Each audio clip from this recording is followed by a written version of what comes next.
ఉద్యమకారునంటో 80,000 పుస్తకాలు చదివినోన్నంటో అపర మేధావినంటో ప్రపంచంలో నీ అంత మేధావి లేడు పోటీ పెడితే 1 నుంచి 100 వరకు నీకే ర్యాంక్ వస్తుందంటో ఇంత చిన్న లాజిక్ మిస్ అయినవా చంద్రశేఖరరావు? భూమి సేకరించకుండా పరిశ్రమలు నెలకొల్పలేమని నా నియోజకవర్గం మీద ఎందుకు కక్ష కట్టినవని నేను అడుగుతున్నా.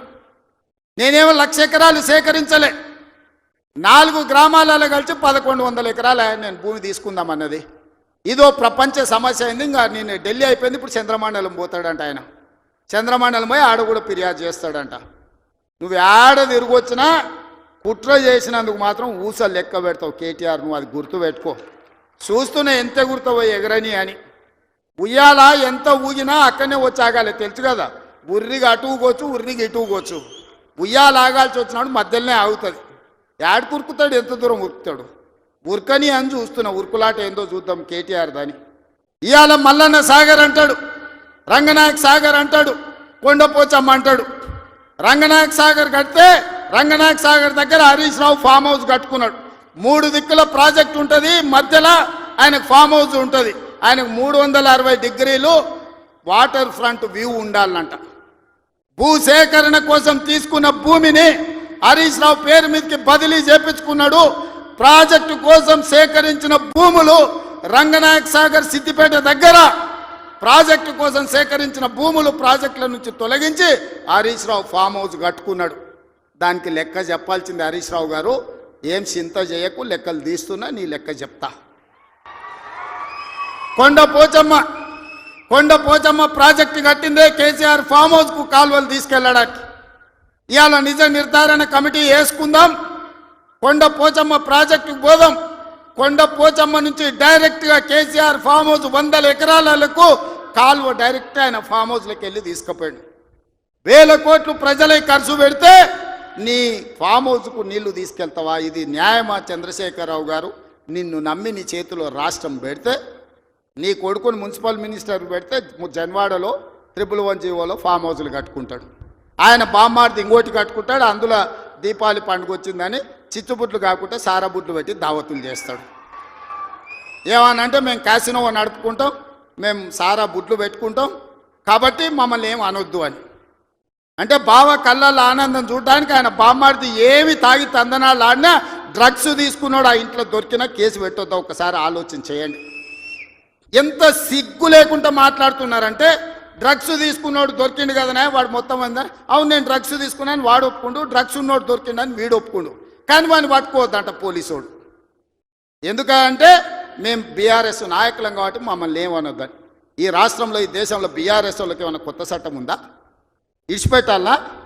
ఊర్లో డ్రంక్ అండ్ డ్రైవ్ అని పిల్లలు ఇవ్వడానికి తెలిసో తెలియక తాగితే నోట్లో పుల్ల పెట్టి ఊదిచ్చి వాని బండి గుంజుకొని వాని పోలీస్ స్టేషన్లో పెట్టి వాని ఈపులు వలగొట్టి వాని దగ్గర 5,000 వసూలు చేస్తున్న సన్నాసి, నీ బామ్మార్ది డ్రగ్స్ తీసుకున్నాడు ఇంట్లో దొరికితే, అక్రమంగా ఫామ్ హౌస్ కట్టుకుంటే, వాని ఇంట్లో విదేశీ మద్యం దొరికితే వాని మీద కేసు పెట్టొద్దు అంటున్నావంటే చట్టం నీకోటి, పేదోళ్ళకి ఇంకొక చట్టమా అని నేను అడుగుతున్నా.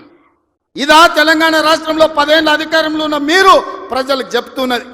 ఆ దిక్కుమాలినోడు కట్టిన కాళేశ్వరం, మేడిగడ్డ, అన్నారము, సుందిల్ల 3 కుప్పగూలినాయి.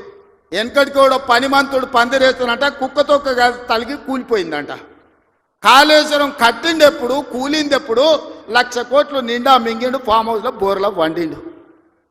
కాళేశ్వరం నుంచి సుక్క నీళ్లు లిఫ్ట్ చేయకుండా ఆనాడు కాంగ్రెస్ పార్టీ కట్టిన శ్రీరామ్ సాగర్ కావచ్చు, లేకపోతే శ్రీపద ఎల్లంపల్లి కావచ్చు, కల్వకుర్తి, భీమా, నెట్టంపాడు, కోయిల్ సాగర్, శ్రీశైలం, నాగార్జున సాగర్, హంద్రి, నీవా అక్కడ కడితే, ఇక్కడ ఈ ప్రాంతంలో తెలంగాణ ప్రాజెక్టులు కడితే, ఈరోజు ఖమ్మంలో కట్టిన ప్రాజెక్టులు, వరంగల్లో కట్టిన ప్రాజెక్టులు, నిజామాబాద్, కరీంనగర్లో కట్టిన కాంగ్రెస్ కట్టిన ప్రాజెక్టులతో ఈరోజు 1,53,00,000 మెట్రిక్ టన్నుల వడ్లు ఈరోజు తెలంగాణలో వండినాయి. 10 ఏళ్ళు మీరు చేయలేని పనులు మేము చేస్తుంటే మీకు కడుపు నొప్పి వచ్చిందా? మీకు కాలు నొప్పి అయిందా? ఏం నొప్పి అయింది? మీకు ఏడో నొప్పి లేస్తుంది? నాకు అర్థమైతలేదు. మీ నొప్పికి మా కార్యకర్తల దగ్గర మందు ఉన్నది, పెడతారు. ఏడ పెట్టాలో ఆడ మీకు నొప్పి లేచిన కాడ మా వాళ్ళు మందు పెడతారు, సిద్ధంగానే ఉన్నారు. మీరు అనుకుంటున్నాం సోషల్ మీడియాలో 4 హౌల పోస్టులు పెట్టి పెద్ద మొనగాళ్ళం అనుకుంటున్నట్టున్నారు. మా వాళ్ళు ఏంటంటే అధికారం వచ్చింది ఇప్పుడు తొందరగా ఉంది అని కొంచెం రిలాక్స్ అవుతున్నారు. వస్తున్నాయి స్థానిక సంస్థల ఎన్నికలు, మా వాళ్ళు తయారవుతారు, అప్పుడు తెలుస్తుంది ఇద్దరికి బామార్దులకు. ఇవాళ నేను అడిగేది ఒక్కటే, 10 ఏళ్లల్లా నువ్వు చేసిన రైతు రుణమాఫీ అంతా లెక్కలు తీద్దాం. ప్రభుత్వం నా దగ్గరనే ఉంది, వ్యవసాయ శాఖ మంత్రి ఈ వేదిక మీదనే ఉన్నారు తుమ్మల నాగేశ్వరరావు గారు. మొదటి 5 ఏళ్లల్లా ఎంత విడత, ఎంతమంది రైతులకు ఎంత రుణమాఫీ చేసినో లెక్కలు చెప్పుదాం. రెండవ విడత 5 ఏళ్లలో మళ్ళీ అధికారంలోకి వచ్చినాక ఎంతమంది రైతులకు ఎన్ని కోట్ల రూపాయలు ఇచ్చినో లెక్క తీద్దాం. 25 రోజుల్లో మనము 2 లక్షల రూపాయల మేరకు రైతులకు చేసిన రుణమాఫీని 2014 నుంచి 2018 వరకు, 2018 నుంచి 2023 డిసెంబర్ వరకు, 2023 డిసెంబర్ నుంచి 2024 డిసెంబర్ వరకు 3 సార్లు రైతు రుణమాఫీలో 2 సార్లు చంద్రశేఖరరావు చేస్తే ఒక్కసారి ఈ వేదిక మీద ఉన్న మా మిత్రులందరూ చేసిర్రు. లెక్కలు తీద్దాం, వాస్తవాలు మాట్లాడదాం. చంద్రశేఖరరావు గారు మీరు అసెంబ్లీకి రాండి. నీకు ధైర్యం ఉంటే, నిజాన్ని ఎదుర్కొనే చిత్తశుద్ధి నీకుంటే రా అసెంబ్లీలకు. మా వ్యవసాయ శాఖ మంత్రి ఈరోజు నీకు లెక్కలు చెప్తాడు. ఏమన్నా తక్కువ పడితే మిగతా సంగతి నేను చూసుకుంటా. అదేవిధంగా తెలంగాణ ఉద్యమమే నిరుద్యోగ సమస్య. ఈ నిరుద్యోగ సమస్యనే తెలంగాణ రాష్ట్రాన్ని సాధించి వందలాది మంది బిడ్డలు ఆత్మ బలిదానాలు చేసుకొని సాధించుకున్న తెలంగాణలో 10 నెలల్లో నేను 50,000 ఉద్యోగాలు ఇచ్చిన ప్రభుత్వ ఉద్యోగాలను 10 ఏళ్లలో నువ్వు ఎన్ని ఇచ్చినవో లెక్క కట్టు, తలకాయ లెక్క పెడదాం. 50,000కు ఒక్క తలకాయ తక్కువ ఎల్పీ స్టేడియంలో అందరిని పిలుస్తా. 50కి తక్కువ ఉంటే అక్కడ నేను క్షమాపణ చెప్తా. స్వతంత్రం వచ్చినప్పటి నుంచి భారతదేశంలో ఏ రాష్ట్రం కూడా మొదటి సంవత్సరంలో 10 నెలల్లో 50,000 ఉద్యోగాలు ఇవ్వలేదు. నేను సూటిగా సవాలు విసురుతున్న చంద్రశేఖరరావు గారికి, రా నీ 10 ఏళ్ల పాలనలో ప్రతి సంవత్సరానికి నువ్వు ఎన్ని ఉద్యోగాలు ఇచ్చినావు? 10 నెలలల్లా నేను 50,000 ఉద్యోగాలు ఇచ్చిన లెక్క కట్టి తలకాయలు మొత్తం ఎల్పీ స్టేడియంలో పిలిపించి అందరిని పెడతా. నువ్వు వాళ్ళ తల లెక్క పెట్టుకో. ఒక్క తల తగ్గిన క్షమాపణ చెప్పడానికి నేను సిద్ధంగా ఉన్నా. అన్ని చిల్లర మాటలే. మా తాత ఉన్నప్పుడే నోటిఫికేషన్ ఇచ్చాడు, మా ముత్తాత ఉన్నప్పుడే మేము ఇవన్నీ చేసినాం అంటాడు. వెనకటికి ఎవడోనంటే వాడిని తాతలు నేతులు తాగుతానంట, ఇప్పుడు వీడు మూతులు నాకిండంట. గట్లున్నది వీళ్ళ మాటలు. చెప్పుకోవడానికి బాగానే ఉంటుంది. మా చచ్చిపోయిన బర్రె పగిలిపోయిన కుండ నిండా పాలిస్తుండని. బర్రె చచ్చింది, కుండ పగిలింది. ఇంకా బుద్ధి మాత్రం మారలేదు వీళ్ళకు.